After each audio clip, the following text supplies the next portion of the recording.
Hello friends, இன்றைக்கி dinner பார்க்கலாம். இன்றைக்கி டின்னர் வந்து பாலக் ஆலு பரோட்டா தான் பண்ணுறேன். பரோட்டான்றதுனால மைதா மாவு கிடையாது, கோதுமை மாவு தான். பாலக்கை சுடு தண்ணியில் போட்டு மிக்சியில் அரைச்சிக்கிட்டேன். பச்சை மிளகாவும் இஞ்சி பூண்டு போட்டு அதை போட்டு நல்லா பிசைஞ்சு வச்சுக்கலாம். கொஞ்சம் நேரம் ஊறட்டும். இன்றைக்கி டீயும் பாப்கார்னும் தான் டீ டைமுக்கு கொடுத்துருந்தேன். மிக்சியில் வந்து தக்காளியாகவும்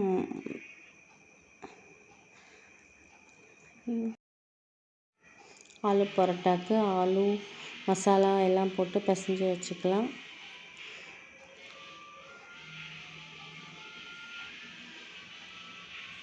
கஸ்தூரி மெத்தி கொஞ்சம் ஆட் பண்ணிக்கோங்க, நல்லா வாசனையாக இருக்கும். அப்புறம் கட் பண்ணி வச்சுருந்த வெங்காயம் பச்சை மிளகா போட்டு நல்லா கலந்து வச்சுக்கிட்டோம். கொஞ்சம் நேரம் ஊறட்டும்.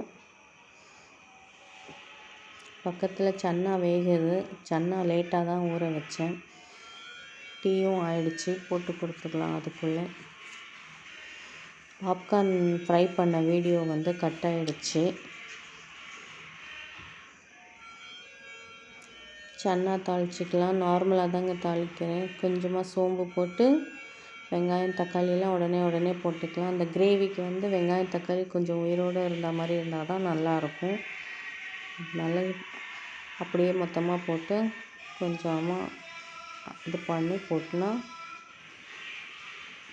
உடனே மசாலா போட்டுக்கலாம். உப்பு போட்டுக்கலாம். இஞ்சி பூண்டு மசாலா எல்லாம் உடனே போட்டு சும்மா ரொம்ப நேரம்லாம் வதக்க வேண்டாம், கொஞ்சம் நேரம் வதக்கினா போதும். அதுக்கப்புறம் எல்லா மசாலாவும் போட்டுக்கலாம். கொஞ்சோண்டு சர்க்கரை போடுறேன் நான். அதுவும் போட்டு சும்மா 2 கரண்டி ஆட்டினா போதும், 2 தடவை. அதுக்கப்புறம் அந்த அரைச்சி வச்சுருக்க தக்காளி முந்திரி பேஸ்ட்டும் போட்டுக்கலாம். சன்னா வெந்தோடனே அதுவும் போட்டுக்கலாம். இதுதான் கரம் மசாலா தீர்ந்துடுச்சுங்க. நான் அரைக்கும் போது உங்களுக்கு காட்டுறேன். செட்டிநாடு கரம் மசாலா, அவ்வளோதான். அது ஒரு பக்கம் தட்டு போட்டு மூடி வெந்துக்கிட்டு இருக்கட்டும்.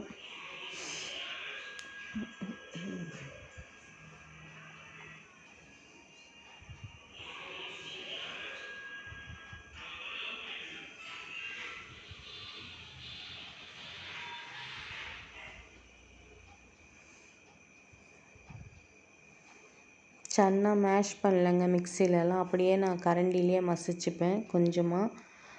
அதுதான் கொஞ்சம் நல்லாயிருக்கும். மிக்சியில் போட்டால் எதுவும் அப்படியே கெட்டியாக இருக்க மாதிரி இருக்கும். இதுனா தனித்தனியாக இருக்கும், நல்லாயிருக்கும்.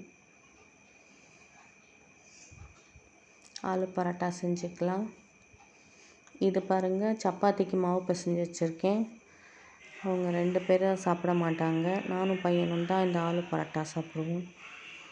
கொஞ்சம் சப்பாத்தி பூரி கட்டை நான் கவரில் போட்டு தான் பேக் பண்ணி வைப்பேன். அப்போ தான் அதில் எதுவும் பூச்சி போகாமல் இருக்கும். அதனால் இந்த மாதிரி கட்டி தான் வைப்பேன். மறுபடியும் வேலை முடிஞ்சோடனே மறுபடியும் நல்லா துடைச்சி கவர் போட்டு வச்சுருவேன். நீங்களாம் எப்படி வைப்பீங்க சொல்லுங்கள்.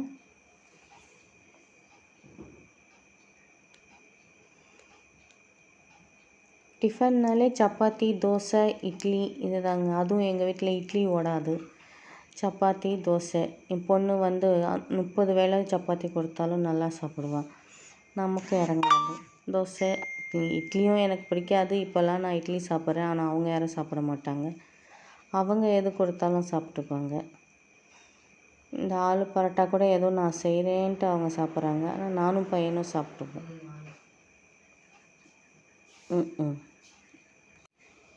ஒரு வீடியோவுக்கு வாய்ஸ் கொடுத்து முடிக்கிறதுக்குள்ளே போதும் ஆகிடுதுங்க.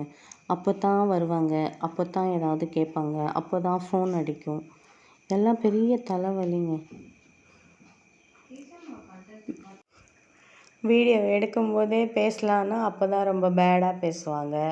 அது எங்கே, இது எங்கே வச்சுருக்க அப்படின்னு கேட்பாங்க. அப்போ தான் என் காலு கீழே பூனை, நான் ஏதோ பெரிய இவ மாதிரியும் என் காலு கீழே பூனை வந்து பியாவுன்னு கத்திக்கிட்டு இருக்கோம். இந்த பக்கம் நாய் கத்தும், அந்த பக்கம் பூனை கத்தும். ஆக மொத்தத்தில் என்னைய நிம்மதியாக இந்த வீட்டில் வாழவே விட மாட்டாங்க. ஆலு பரோட்டா ரெடி ஆகிடுச்சிங்க. நான் நெய் போட்டு தான் செஞ்சுருக்கேன். உங்களுக்கு என்ன பிடிக்குமோ நீங்கள் அதை போட்டுக்கோங்க. இப்போ சப்பாத்தி போடணுங்க.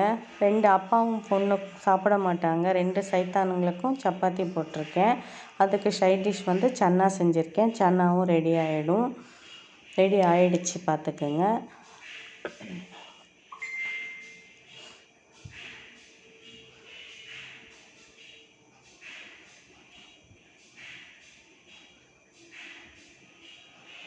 ஆலு பரோட்டாக்கு சைட் டிஷ் எதுவும் தேவையில்லை. அப்படி தேவைப்பட்டால் தேங்காய் சட்னி அரைச்சிக்கலாம். அது நல்லாயிருக்கும். நான் வந்து அந்த ஸ்டஃப்பு வந்து மிச்சம் இருந்தால் அடுத்த நாள் டீ டைமுக்கு வந்து பானிபூரி செஞ்சுக்கலான்னு பார்த்தேன்.